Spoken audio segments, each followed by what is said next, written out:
ایسے امام اعظم ابو حنیفہ بیٹھے تھے، ان کے پاس چند مہمان آئے، توجہ رکھنا، ان مہمانوں کے لیے ان نے دودھ منگوایا۔ دودھ اس جیسے آج کل چائے ہے نا، زمانہ بدلا ہے تو دودھ میں ملاوٹ آ گئی ہے، وہ زمانہ خالص تھا تو دودھ بھی خالص ملتے تھے۔ تو ہوٹل میں جا کر بتایا گیا کہ دودھ چاہیے، تو ہوٹل والے نے اپنے شاگرد کو بھیجا، وہ دودھ اس زمانے کے کپوں میں لے کر آیا۔ امام ابو حنیفہ کے مہمانوں کے سامنے اس نے کپ رکھے تو امام صاحب کو بہت اچھا لگا، بچے کا انداز، بچے کا طریقہ، تو کہا بیٹا یہ کپ اٹھانے بھی آپ آنا۔ انہوں نے کہا جی ہاں۔ وہ واپس آیا تو امام صاحب نے پوچھا کیا نام ہے؟ کہنے لگا یعقوب۔ کس کے بیٹے ہو؟ کہا ابراہیم۔ کون ابراہیم؟ کہا وہ ابراہیم جو وفات پاک۔ اچھا اچھا اچھا، آپ یتیم ہیں، آپ تو چھوٹے ہیں، ہاں تو کیا کرتے ہیں؟ حضرت میں تو اس ہوٹل پہ کام کرتا ہوں، ایک ہفتے کا مجھے ایک یا پتہ نہیں 2 درہم ایک ہفتے کا ملتا ہے، امی کو جا کر دیتا ہوں، ہمارے گھر کا گزر بسر چلتا ہے۔ امام صاحب نے کہا بیٹا ایک کام کرو، آپ کو اللہ نے صلاحیت سے نوازا ہے، ایک وقت آئے گا اللہ آپ کو بہت بڑا رتبہ دیں گے، آپ یہ ہوٹل چھوڑ دو۔ تو کہا پھر میری معیشت کا، کہ وہ اللہ پاک کی طرف سے میں ذمہ دار ہوں، وہ اگر 1 درہم دیتا ہے تو میں 2 دوں گا، وہ 2 دیتا ہے تو مجھ سے 4 لے لینا، لیکن یہاں پڑھنا شروع کر دو۔ بچے نے کہا ادھر کوئی کام وام تو نہیں کرنا پڑے گا؟ کہا جی نہیں، یہاں صرف پڑھنا ہوگا۔ انہوں نے کہا جی بسم اللہ۔ انہوں نے جا کر کب واپس کیے، پڑھنے بیٹھ گیا۔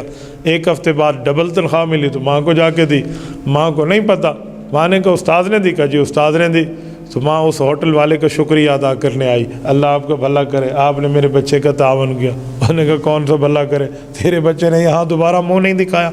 کہا یہاں نہیں آتا؟ کہا یہاں آج بھی نہیں ہے، دیکھ۔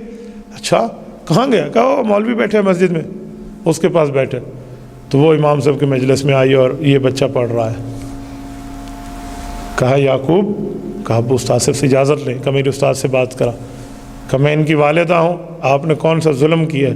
ہم آپ کو شکریہ تو ادا کرتے ہیں کہ آپ نے 2-4 روپے زیادہ دے دیے، لیکن آپ کب تک دیں گے؟ آپ مولوی ہیں، یہ مولوی بنے گا تو کھائے گا کہاں سے؟ یہ اس زمانے کی بیماری چلی آ رہی ہے، تو میں اپنے بچے کو یہاں نہیں پڑھنے دیتی، آپ اسے نکالو۔ پکڑا اور اس کو جا کے ہوٹل پہ بٹھا دیا۔ امام صاحب کے پھر مہمان آئے تو دوبارہ اسی طرح بچہ آیا تو امام صاحب نے کہا بیٹا بیٹھ جا، تنخواہ کتنی؟ کا جی 3 درہم کا، مجھ سے 5 لے لینا، بیٹھ جا یہاں۔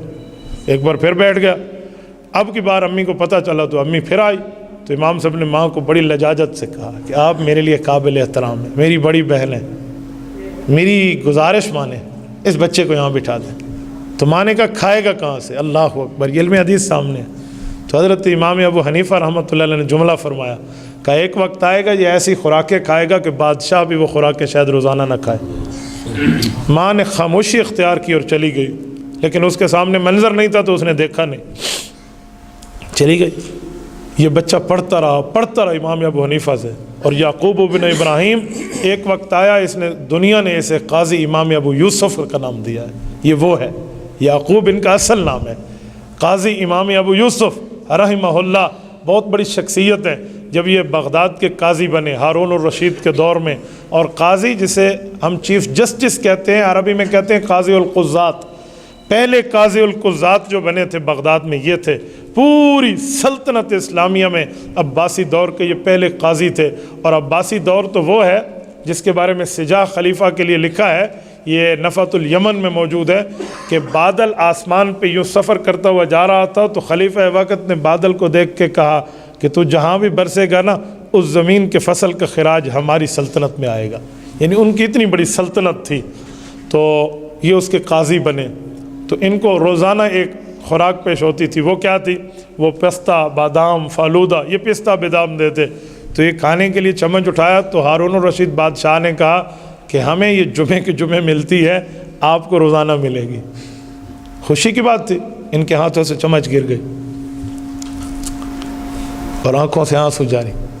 تو بادشاہ نے سمجھا خوراک پسند نہیں آئی اور یہ رونے لگے، کہ کیا ہوا؟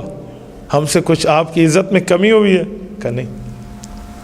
رحمہ اللہ علی استاذی، اللہ میرے استاذ امام ابو حنیفہ پہ رحمت نازل کرے، اس نے میری اماں کو کہا تھا ایک وقت آئے گا یہ وہ خوراک کھائے گا جو بادشاہوں کو نہیں ملے گی۔